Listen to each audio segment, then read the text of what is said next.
Guys, এই দেখুন আমার একটা ছোট্ট বাগানে কত রকম গাছ হয়েছে। এগুলো আমি আর আমার মেয়ে দুজনেই লাগিয়েছি। দেখুন তাহলে আপনাদেরকে দেখাই। এই দেখুন একটা ছোট্ট গাছে কত চন্দ্রমল্লিকা ফুল ফুটেছে। আর এই দেখুন একটা লঙ্কা গাছে কত লঙ্কা হয়েছে। আর একটা ছোট্ট টবে কত বড় একটা কাঞ্চন ফুল গাছ হয়েছে। এখনও এটা ফুল ফোটেনি, কদিন পরেই ফুটবে।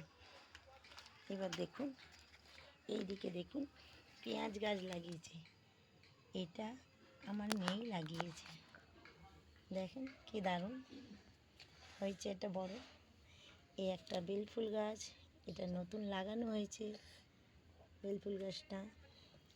এইদিকে আসুন দেখাই।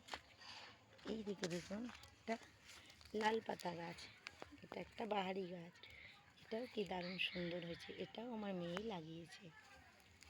এবার দেখুন এই আর একটা গাঁদা ফুল গাছ, এটাতে কড়ি এসেছে, এটা এখনো ফোটেনি, ফুটে যাবে আজকালের মধ্যে। এইবার এদিকে দেখুন, এইদিকে একটা গোলাপ গাছে ফুলটা দেখুন কি দারুণ ফুটেছে।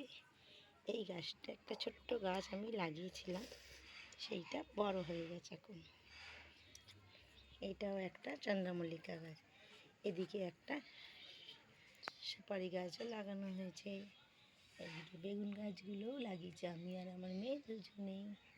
এইবার দেখুন এইদিকে একটা গাঁদা ফুল গাছে কত গাঁদা ফুল হয়েছে। এই সবগুলো আমি আর আমার মেয়ে দুজনেই লাগিয়েছি। বলুন কি দারুণ দেখতে লাগছে না? এই যে আমার মেয়েকে দেখুন। Tata, bye bye. আর আজকের মতন এইটুখানি, বাই আজকের বাই। মতন এইটুখানি, টাটা।